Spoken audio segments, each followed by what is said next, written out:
Bonjour, et aujourd'hui je suis ravie de vous retrouver pour vous parler de l'Ouest, de la direction, de la grande direction spirituelle de l'Ouest sur la route de médecine amérindienne. Alors, l'Ouest, comme chacune des directions, c'est la marche, la progression du soleil en fait. C'est lui qui nous pointe et qui nous enseigne certaines choses au moment où il se trouve à une certaine direction. L'Ouest, c'est le moment de la journée où le soleil rejoint justement la ligne d'horizon à l'ouest. C'est vraiment ce moment-là de la fin de journée, de la fin d'après-midi, du crépuscule. Et à ce moment-là, vous avez peut-être déjà remarqué que les ombres commencent à s'étirer face à nous sur le sol.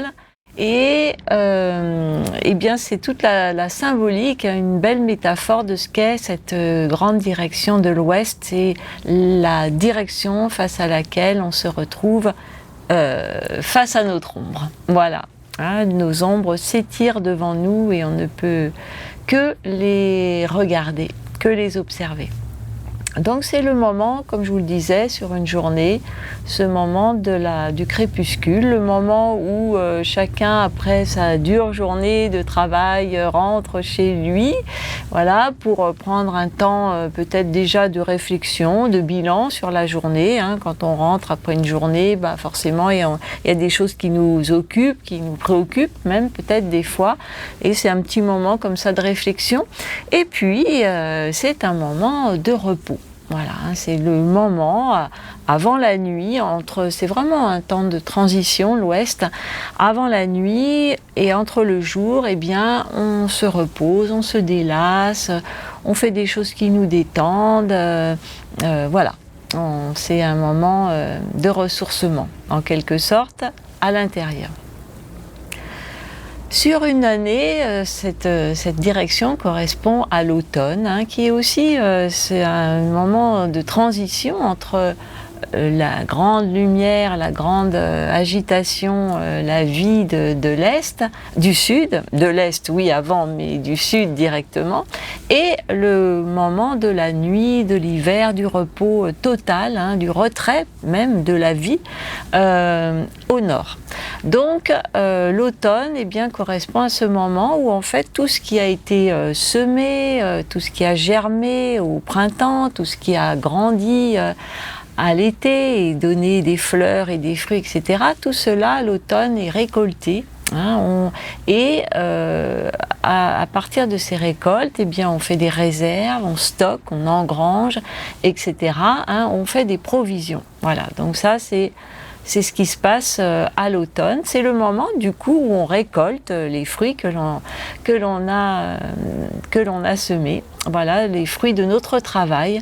On récolte les bénéfices, voilà, de tout notre travail précédent. Et puis sur une vie, naturellement, l'automne correspond à cette période de maturité. C'est-à-dire qu'on a été un enfant, on a grandi, on a été un adulte qui a beaucoup travaillé, beaucoup donné d'énergie pour la construction de sa vie. Et puis au moment de l'automne, on commence à ralentir considérablement le rythme. Ça peut correspondre au départ à la retraite pour certaines personnes lorsqu'elles ont la chance de la prendre pas trop tard. C'est sûr que ça, c'est des repères qui sont fluctuants en fonction de chacun déjà et en fonction aussi de l'évolution de la société. Aujourd'hui, c'est sûr qu'on prend la retraite de plus en plus tard. Donc peut-être que ce temps de maturité peut commencer aussi avant la retraite, le moment où, même si on travaille encore, même si on est en activité, on récolte déjà le fruit, les bénéfices du travail précédemment accompli. Donc voilà, c'est un moment où on lève le pied, on commence un petit peu à moins peut-être s'investir dans comment on va dire, commencer des choses, entreprendre de nouvelles choses, ou vraiment travailler, mais où on commence aussi à avoir envie d'avoir plus de temps pour soi, pour se reposer, pour prendre soin de soi, etc. Donc la voie C'est celle vraiment de l'introspection et de la transformation. C'est-à-dire que ça soit la fin de journée, que ça soit l'automne, que ça soit la maturité, ce sont des moments où petit à petit, tout ce qui était dirigé vers l'extérieur va commencer à se retourner vers l'intérieur. Tout le regard qu'on avait dirigé vers l'extérieur, il va commencer aussi à se tourner vers l'intérieur, et l'ouest est vraiment la direction de la vision intérieure. On ouvre les sens tout à coup sur ce qui se passe, sur nos mondes, sur nos univers intérieurs. Et à partir de cette introspection, forcément, il y a normalement une transformation qui s'opère. De toute façon, c'est une période de forte transformation, toute cette période de la maturité. Et donc, cette introspection, on va dire, elle est symbolisée par le totem de cette direction de l'Ouest, qui est l'ours grizzly. Alors l'ours, comme tous les ours, comme tous les animaux hibernants finalement, nous enseigne cette capacité à se mettre totalement en retrait dans le sein de la terre-mère.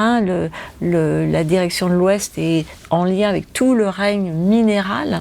Voilà, on rentre dans le sein, on rentre dans le giron, dans la matrice de la terre-mère, pour justement faire ce travail de bilan, de repos et de transformation. Voilà, donc, et l'ours grizzly, s'il est choisi sur la plupart des roues de médecine, eh bien c'est parce que cette loi, cette règle, mais c'est vraiment une loi qui est celle qui consiste à ne pas pouvoir aller à l'encontre des cycles naturels de la vie, eh bien elle s'applique à tout le monde, même aux plus forts. C'est-à-dire que dans notre société, il y en a qui pourraient avoir envie d'escamoter cette période de retrait, de repos, des personnes qui sont qui ont besoin toujours d'être en activité, voilà. Mais tôt ou tard, alors soit ils le feront d'eux-mêmes et c'est toujours la meilleure chose, soit la vie elle-même les amènera à se mettre dans cette phase de repos, de retrait, d'introspection et de transformation. Voilà, donc même l'ours grizzly, le plus fort, le plus redoutable des ours, n'échappe pas à cette règle, et l'ours symbolise ce respect, cette connaissance et cet respect, cette harmonie avec les cycles naturels. Voilà. Donc voilà, le règne minéral, qui sont le règne qui symbolise aussi cette conservation. Les minéraux engramment et savent conserver l'énergie, toutes sortes d'énergie. On rentre dans l'Ouest, bien avec l'équinoxe d'automne, ce moment où les jours et les nuits sont aussi longues, et où, à l'inverse de l'équinoxe de printemps, ce sont les nuits qui vont devenir de plus en plus longues. Et ce moment-là est symbolisé par le corbeau, qui est vraiment ce totem qui est entre les deux mondes et qui symbolise à lui seul aussi cette transition que représente l'Ouest, et cette invitation à prendre le temps de vivre tous ces moments de transition dans notre vie en conscience. C'est pour ça aussi qu'on se retire à l'Ouest lorsque dans la vie il nous arrive une épreuve.